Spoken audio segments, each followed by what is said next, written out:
Nosso próximo convidado, Arthur Pires, formado em administração pela Universidade Federal de Santa Catarina, participou do Global Talent, programa realizado pelo BI Internacional, com aulas no Brasil e na Shanghai Jiao Tong University, na China, voltado para o gerenciamento da inovação. Também estudou na California State University of Long Beach, nos Estados Unidos, onde aprimorou conhecimentos na área de marketing internacional. No âmbito profissional, atuou em projetos de inovação aberta, com ênfase em gestão estratégica da inovação na Embraco, em Joinville, Santa Catarina. Atualmente, trabalha na área de relações institucionais e projetos estratégicos da Whirlpool, Latin America, organização presente no Brasil com as marcas Brastemp, Consul e KitchenAid. Localizada em São Paulo, essa empresa é considerada a maior fabricante de eletrodomésticos do mundo. Bem-vindo, Arthur. Arthur Pires, com vocês. Boa noite, pessoal. Eu não vou nem tentar fazer uma rima, porque depois disso ia ficar extremamente humilhante. Então eu vou continuar na parte da inovação, que é onde eu entendo. Deixa eu só ver aqui. Pode colocar na tela? Opa, aqui. Inovação na Whirlpool, assim como a Brastemp. Se o nome Whirlpool não é tão comum, espera um pouquinho. O que a gente vai falar aqui hoje? Vou falar para vocês um pouquinho quem que é o Whirlpool, quais as marcas que a gente possui aqui no Brasil, falar um pouquinho de inovação, então como a gente gerencia as ideias dentro da empresa, e principalmente do nosso lançamento em 2014, o Brastemp B-Blend. É uma máquina revolucionária, uma plataforma all-in-one na parte de bebidas e que iniciou o seu processo a partir de um projeto de uma trainee em 2010. E depois a gente faz o link com a proposta do evento em si, que é a parte de protagonismo de carreira, com a parte de gestão de carreira. Pegando um gancho, a gente teve dois exemplos de empreendedores aqui, e a gente tem uma visão, talvez, da questão de protagonismo de carreira e gestão de carreira dentro de empresas, normalmente como algo mais fechado. Então, vou tentar quebrar um pouco esse paradigma, principalmente com os exemplos da parte da Whirlpool. Falando um pouquinho da Whirlpool, aqui na América Latina, a gente atua com as marcas Brastemp, Consul e KitchenAid, então toda a parte de linha branca. Falando no mundo, a gente tem quase 17 bilhões de receita, 67 mil colaboradores. Aqui na América Latina, a gente tem 3 fábricas, uma em Joinville, outra em Manaus e mais uma em São Paulo, pegando então quase 15 mil colaboradores. Um pouco dos nossos números, então a gente conta com quase 600 pesquisadores, né, em 3 centros de tecnologia mundiais, que são localizados aqui no Brasil, 2 deles em Joinville, a parte de micro-ondas, a parte de refrigeração, a gente chama de air treatment como um todo, e no interior de São Paulo tem o na cidade de Rio Claro, a parte de lavanderia. A Whirlpool em si, ela investe mais de 3% do seu faturamento em inovação, e é uma empresa privada que mais possui o depósito de patentes no Brasil. Só em 2014 foram 180 produtos lançados, e 24% da receita da Whirlpool provém de produtos inovadores. Aí tem um pouco das premiações, então, entre as empresas melhores empresas para se trabalhar, prêmios de inovação como um todo. Mas quando a gente fala de inovação dentro da Whirlpool, e eu não vou querer gastar muito tempo nessa parte de processo, como que a gente faz, então, quase 15 mil pessoas que geram ideias quase que diariamente convergirem para um objetivo só? Então, a gente brinca que a inovação está no nosso DNA. Só que não existe uma receita única para inovar, mas a gente precisa ter 3 pilares principais que nos guiem. Então, a gente precisa ter clareza do que é inovação para a organização, onde que a gente quer inovar e qual é o alinhamento estratégico que essas ideias, que esses projetos, que esses pesquisadores, eles vão ter ao longo do tempo. Então, o que é clareza para a inovação? Na Whirlpool, para ser chamado de inovação, uma ideia, um projeto, ele tem que seguir esses 3 critérios. Ele tem que ser uma solução única e que seja percebida pelo nosso cliente. Então, não adianta querer trocar a porta do refrigerador ou querer botar um adesivo na porta do refrigerador se o consumidor não enxergar valor naquele tipo de inovação. Se o consumidor não enxergar valor para si ou que ele esteja disposto a pagar por aquele tipo de inovação.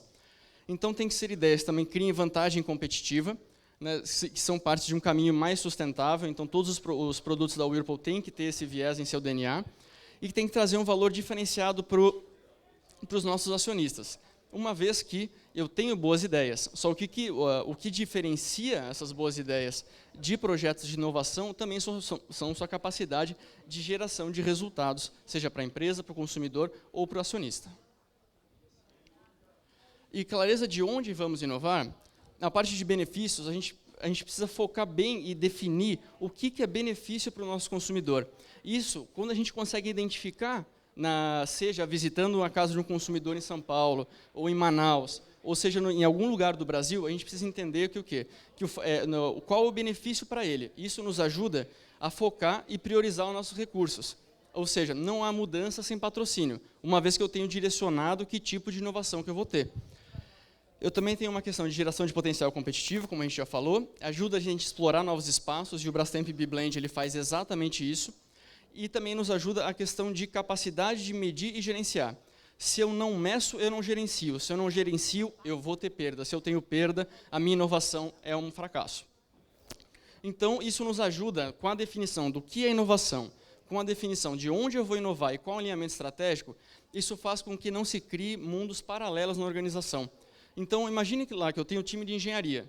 Para o time de engenharia de refrigeração, para eles não, olha, inovação está na parte de custo, vamos trabalhar num refrigerador mais barato, que pegue um novo feature com uma determinada tipo de consumidor. Beleza. Aí eu vou para a parte de cocção, que para a gente é a parte de fogão. Não, vamos trazer uma inovação que é só o segmento mass premium, é ali. O que vai acontecer? Tudo aquilo de geração de receita ou geração de valor que refrigerador está trazendo, a parte provavelmente os produtos gerados na parte de cocção vai corroer. Eu vou terminar ou no 0 a 0, ou provavelmente tendo algum tipo de perda no longo prazo. Então, o que a gente faz? E aí vou passar de uma maneira super rápida. A gente tem um processo de inovação bem estruturado e bem difundido dentro da nossa organização. Esse tipo de alinhamento nos ajuda a ter consistência para gerar aprendizado e alinhamento de linguagem. A gente nos ajuda a caminhos definidos que possibilitam avaliar e mitigar os riscos da inovação e claras etapas para provocar e inspirar a identificação de oportunidades para a inovação. Aqui está um resumo de como é o nosso processo de inovação. Então, tem a parte do direcionamento estratégico no início, tem toda a parte de discovery. Então, ali, a gente tenta olhar o mercado para daqui a 10 anos, daqui a 20 anos. Como que vai estar? Como é que vai estar a cozinha do brasileiro nos próximos 20 anos? O cara vai querer mais espaço? Vai querer mais design? O que para ele vai ser considerado inovação? Depois eu vou para a parte de develop opportunities, onde eu transformo isso num business case. Legal, tive uma boa ideia. Vamos transformar isso num plano de negócio? Quem que a gente precisa envolver? Como é que a gente desenvolve isso? E depois vai para toda a parte de avaliação desse plano de negócio, que é basicamente a produção, o desenvolvimento do produto, a partir, então, daqueles 2 diamantes iniciais. Aqui foi uma ideia que, na verdade, não foi uma ideia, foi um conceito que a gente listou no desenvolvimento de uma nova lavadora. As pessoas estavam preocupadas com a questão da lavadora, era o seguinte: poxa, eu não consigo, como é que eu faço para ter esse eletrodoméstico conversando mais com o cliente, trazendo mais facilidade para o nosso cliente e outros tipos de função? Ah, legal, Arthur, então quer dizer que vocês vão criar uma lavadora que tem um espaço para lavar legumes e dar economia de água? Não, mas essa foi a tendência que a gente verificou. E depois, a gente chega e desenvolvendo, a partir de todo aquele processo que eu apresentei para vocês, a gente chega no Consul Facility, que é aquela lavadora em que você não precisa repor o teu sabão em pó e o teu amaciante com tanta frequência. Ele tem esse compartimento aqui, onde você só coloca uma vez uma quantidade X de sabão em pó, uma vez uma quantidade Y de amaciante. Você seleciona o modo de lavagem e ele vai te solucionar um problema. Fala assim, cara, deixa que eu resolvo, deixa que eu vou colocar a quantidade que eu acredito que seja ideal para o tipo de lavagem que você tá requisitando. Então, todo o processo de inovação, desde a parte de desenvolvimento de produto, ele ocorre dessa forma, chegando a uma solução final, que tenha valor para o cliente e que seja alinhada com as nossas marcas. Então, a parte da Consul, se vocês notarem nas propagandas na TV, é o bem pensado, ou seja, é aquilo que traz valor para o cliente e que num preço que seja competitivo. Normalmente a Brastemp ela traz um produto um pouco mais premium naquele consumidor que quer prezar por design, que quer o seu eletrodoméstico já combinando com toda a cozinha. Então, vou falar com vocês um pouco de uma nova série de produtos que a Whirlpool está lançando no Brasil, é o Brastemp B-Blend. Na verdade, eu queria passar um vídeo para vocês que fala um pouco sobre essa inovação no que tange a maneira do brasileiro beber, de como ele consegue consumir líquidos na sua casa ou no seu ambiente de trabalho ou afins. Cara, consegue passar o vídeo aqui para mim? De todas as coisas que fazemos todos os dias sem nos dar conta, beber é a mais fundamental. Bebemos para matar a sede, para relaxar, juntar os amigos, se reenergizar, reunir a família. Mas quem nunca chegou em casa com vontade de tomar um suco e, ao abrir a geladeira, encontrou só água? Ou aquela pizza com amigos quando um guaraná seria perfeito, mas a única opção era cola? Ou então aquele dia frio em que um chá quente seria ideal, mas e aquela preguiça de preparar? Com tantas evoluções pensadas para você poder fazer o que quiser, quando quiser, quantas vezes o que você realmente queria beber ficou para depois? Até já surgiram algumas soluções para trazer mais variedade para casa.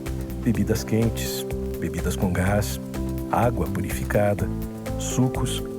Mas já imaginou a confusão que ficaria a sua cozinha com todas essas máquinas para cada tipo de bebida? Pensando nisso, a Brastemp apresenta uma revolução no mercado de bebidas. B-Blend, a primeira plataforma de bebidas all-in-one do Brasil. Uma experiência mágica que começa em uma máquina inovadora que transforma cápsulas em bebidas quentes, geladas, com ou sem gás.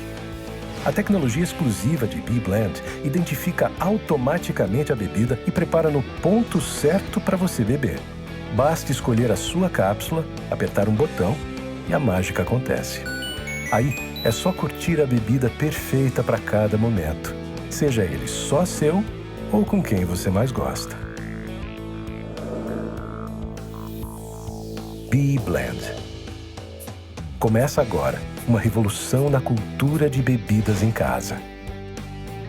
Da Brastemp para B-Blend. Do Brasil para o mundo.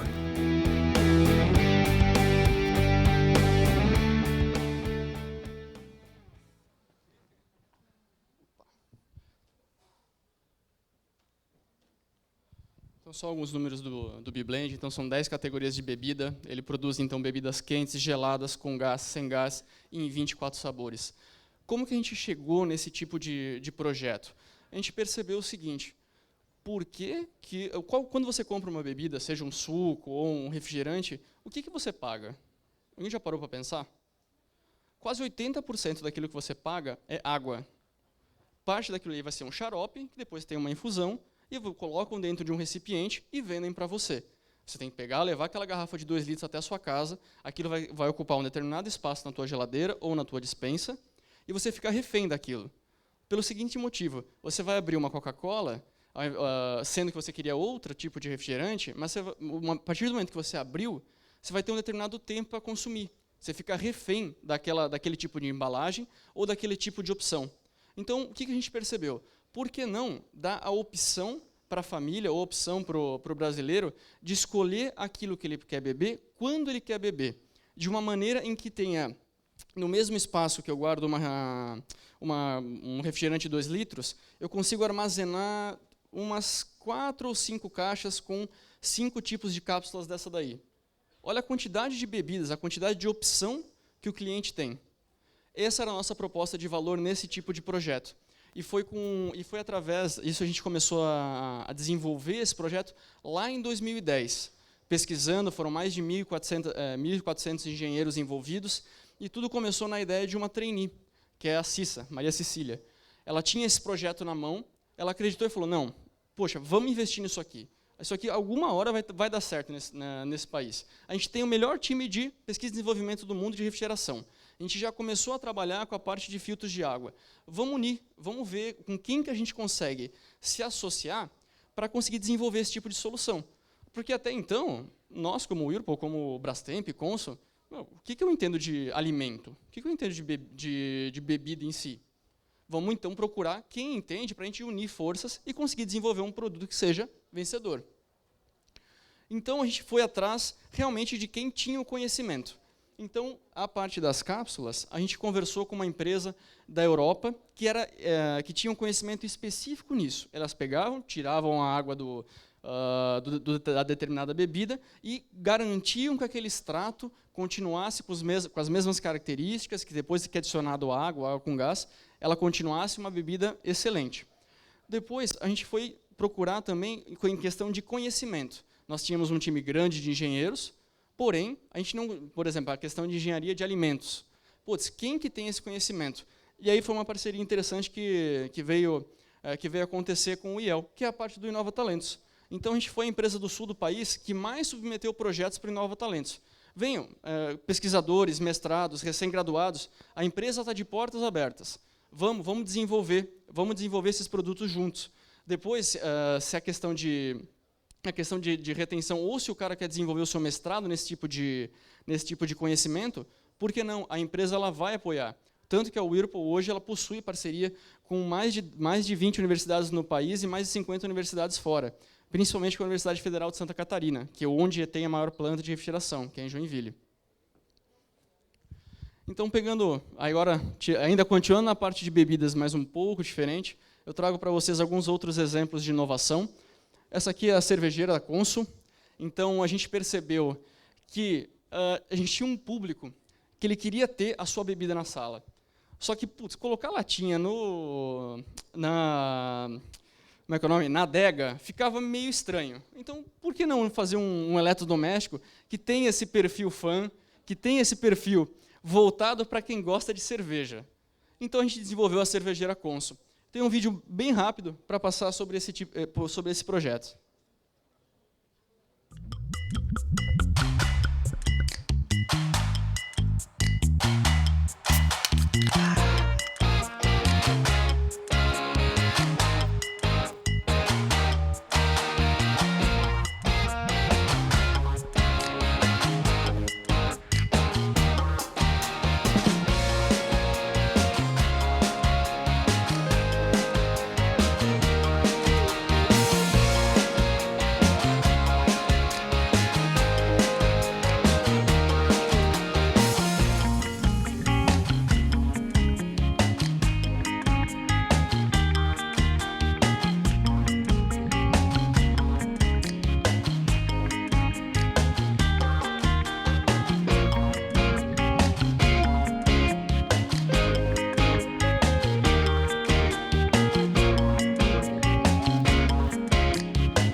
Esse foi o exemplo da cervejeira. E se vocês pensarem em termos de tendência, o que nos levou a desenvolver esse produto? Pensem na gôndola de supermercados há uns 15 anos atrás. Qual era a quantidade de rótulos de cerveja que tinham disponíveis na época? Eu chuto umas 4. Hoje, se você vai, bom, pelo menos em Santa Catarina, lá o mais famoso é o Angeloni. Então, tu vais no Angeloni, chega na parte de cerveja. Cara, pelo menos para mim, é a maior diversão. Tem rótulo de importado, nacional, cervejaria pequena, a parte de craft beers da região. Então, por que não ter um espaço especial na minha sala para receber meus amigos e a gente tomar uma cerveja junto? Essa foi a ideia da cervejeira Consul. E o último exemplo de inovação é a parte do micro-ondas Tostex. Então, a gente pensou num micro-ondas que ele fosse mais adaptado à cozinha do brasileiro, então, com uma capacidade mais adequada para apartamentos menores, só que tivesse uma funcionalidade mais prática no que tange a fazer misto quente, que é aquele tipo de refeição que serve para qualquer momento. Sabe? Putz, de manhã, serve de café da manhã. À tarde, quando bate uma fome, serve também. À noite, nossa, eu não quero sujar a louça com o meu jantar. Então, beleza. Está aqui. A gente fez essa caixinha aqui embaixo, onde você consegue colocar o teu sanduíche, e ele consegue, basicamente, ele deixa tostado e crocante de uma maneira extremamente interessante. Principalmente para quem mora em república e vê aquele monte de louça acumulando, eu sugiro. É extremamente útil e ajuda a convivência. Então, olhando esses exemplos de inovação e fazendo o link com a gestão de carreira, o que a gente percebe? Olhando para a empresa, olhando para os produtos, para inovar e criar tendências, é necessário ter protagonismo. Quando a gente transporta isso da parte de inovação, produto, engenharia, patente, para a gestão de carreira, a pergunta que nós da Whirlpool fazemos a nós mesmos, aos nossos colaboradores, é a seguinte: e você? Você é protagonista? Você é motorista da sua carreira? Ou você está sendo passageiro? Você está deixando os outros escolherem o que é melhor para você? Então, a gente brinca na empresa, a gente fala assim, cara, quanto mais pessoas forem protagonistas de suas próprias carreiras, quanto mais pessoas se preocuparem e forem motoristas das suas próprias carreiras, a gente vai ter uma empresa cada vez mais dinâmica, cada vez mais focada na inovação e no desenvolvimento de produtos. Então, a gente listou três dicas, né, para quem quer ser motorista da carreira, quem quer ser protagonista da carreira. Então, é ter força de vontade de analisar, planejar e definir metas e caminhos que condizem com você. Ter coragem de definir objetivos e estabelecer prazos. A parte de estabelecer prazos é a mais importante dessa frase. Querem um exemplo? Eu entrego um livro para vocês lerem. Beleza, eu chego e falo assim, olha, eu vou ler quando dá tempo. Ou, não, eu vou ter que ler esse livro aqui até o final de outubro, até o dia 31 de outubro. Qual que é a diferença de um e de outro? Quando eu coloco o prazo, eu crio uma noção de prioridade. E isso é válido para a carreira também. Até quando eu quero ser estagiário? Até quando eu quero ser analista? Até quando eu quero ser especialista? Eu quero um cargo de gestão? Se eu quero, quando eu quero isso? A mesma coisa é a graduação. Bom, pelo menos na UFSC você pode ficar... o curso é de 5 anos, você pode ficar até 10 anos, depois você jubila. Beleza. Qual que é a tua meta para se formar? E depois de formado, o que você quer fazer? Então, e também ter clareza e coragem de dizer não às oportunidades que não condizem com o seu objetivo de carreira. Aqui eu queria colocar uma parte de, não, vai lá, vai naquilo que você sabe, que gosta e tal. Só que eu estava ali lembrando do meu exemplo, na época que eu estava de estagiário, eu sabia muito bem o que eu não queria, mas eu tinha uma seara de coisas que eu queria, que eu gostava, que eu queria desenvolver. Então, por isso que a dica foca no não. Normalmente a gente sabe o que a gente não quer. Só não esqueça isso na hora de preencher um formulário, na hora de analisar uma empresa ou na hora de abrir uma empresa com alguém. Então, compartilhando um pouco da minha experiência, então em 4 anos aí que eu estou na Whirlpool, em 3 anos que eu estou na Whirlpool, na verdade em 2011, quando eu entrei na faculdade, eu tinha colocado como objetivo que eu queria fazer um semestre fora. Poderia ser numa universidade nos Estados Unidos ou na Inglaterra. Eu tinha colocado como objetivo. Então, acabou que eu consegui ir para a California State University, em Long Beach. Fica uns 20 minutos de Los Angeles. Eu queria focar em International Marketing e inovação, porque era aquilo que me dava prazer, aquilo que eu gostava de ver na graduação. Quando estava chegando próximo do final desse intercâmbio, eu pensei comigo, cara, eu não vou voltar, na época eu estudava em Floripa, né? Eu não vou voltar para Floripa e voltar desempregado. Eu quero voltar, eu quero estar dentro de uma empresa que seja multinacional e que tenha inovação no seu DNA. E comecei a disparar currículos. Até que um dia, né, eu estava lá no campus da universidade, marcaram, Arthur, gostando do teu currículo, vamos conversar, vamos fazer uma entrevista. Fiz uma entrevista por Skype, né, daqui para cima camisa, daqui para baixo shorts. Aí, beleza, deu certo. Falaram assim, legal, Arthur, agora eu preciso de você aqui no dia 16 de janeiro. A minha volta estava marcada para o dia 18. Falei, puta, cara, então quer dizer que eu vou ter que voltar para Floripa, vou ter que ir até Joinville resolver minha vida, e começar o estágio dia 16. Tentei negociar, falei, não, cara, se você quer a vaga, é no dia 16. Beleza, fechou, fui atrás e comecei o estágio. Nessa época não era na Whirlpool, era na unidade de compressores, da Embraco.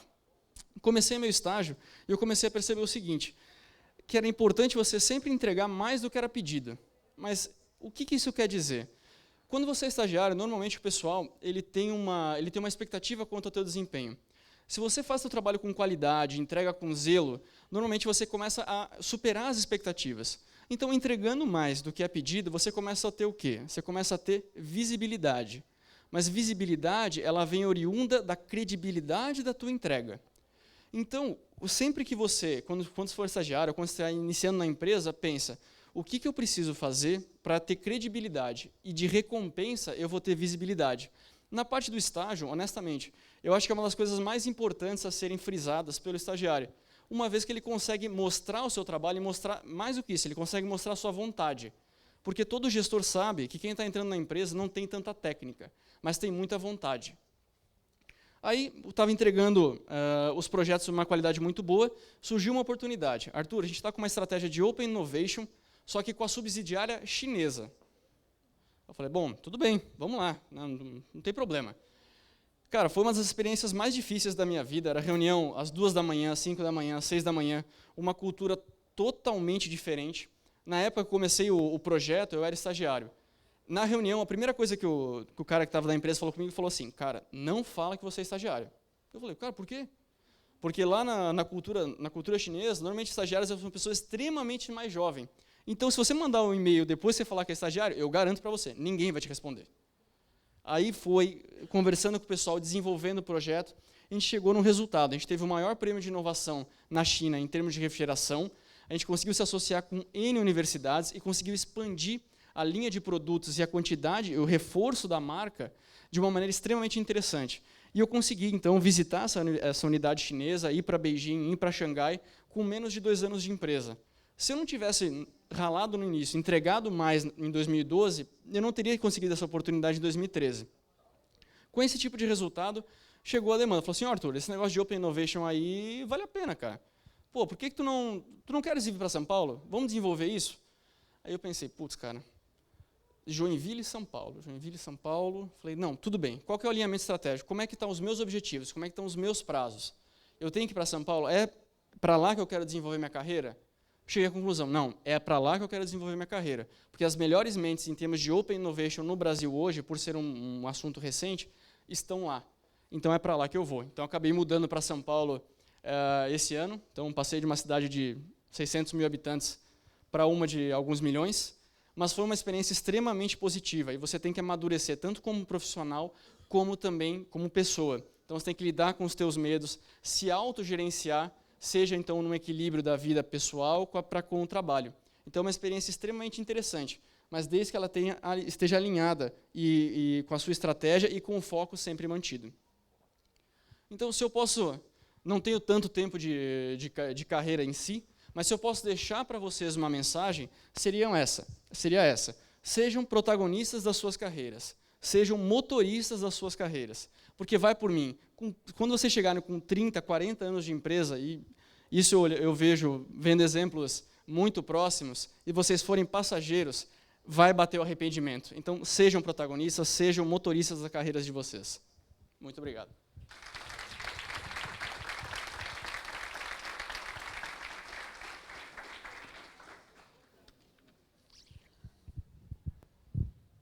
Bom, acho que terminei dentro do prazo. Não sei se alguém tem alguma pergunta, algum comentário. Eu sei que são 7h30 da noite. Tá bom. Tá funcionando.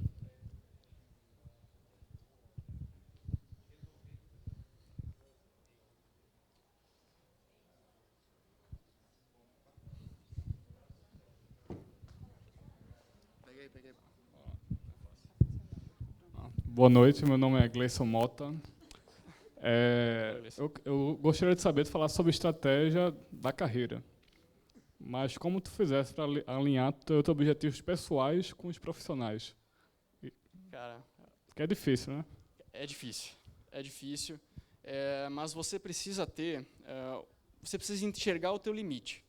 Então, assim, o que eu estou disposto a abrir mão num determinado momento? Então, por exemplo, o exemplo de São Paulo. Será que com 40 anos, com um filho pequeno, eu estaria disposto a abrir mão de uma determinada qualidade de vida oriunda de uma cidade para fazer um movimento para outra? Cara, não sei. Mas eu preciso ter muito claro o que eu estou disposto a abrir mão e o que eu vou investir. Então, você olhando na tua carreira agora, no teu momento pessoal agora, putz, eu vou casar, vou comprar uma bicicleta ou vou trocar de emprego? Vamos lá, então começa a se perguntar cada vez mais. É um pouco da estratégia de coaching. Poxa, então eu quero mudar de emprego, mas por que eu quero mudar de emprego? Mas eu estou infeliz? Está tudo bem, mas por que eu estou infeliz? Ah, mas eu quero fugir do meu chefe. Mas espera aí. Se você fugir do seu chefe, vai por mim. Você vai encontrar algum outro, em algum momento, que também vai ter coisa que você gosta, vai ter coisa que você não gosta. Então, você precisa ter como se fosse uma lista de coisas positivas e negativas em cada âmbito da tua vida.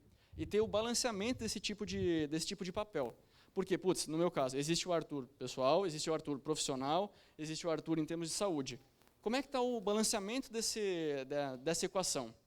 Se estiver pendendo muito para um lado, e muito menos para os outros 2, os outros 3, em algum momento vai dar chabu. Seja um momento que seu corpo vai pedir arrego, vai chegar um momento que no trabalho você não vai estar tão feliz. Então, sempre tentar manter esse equilíbrio. E se conhecendo como profissional e se conhecendo, né, no âmbito pessoal. Valeu, obrigado.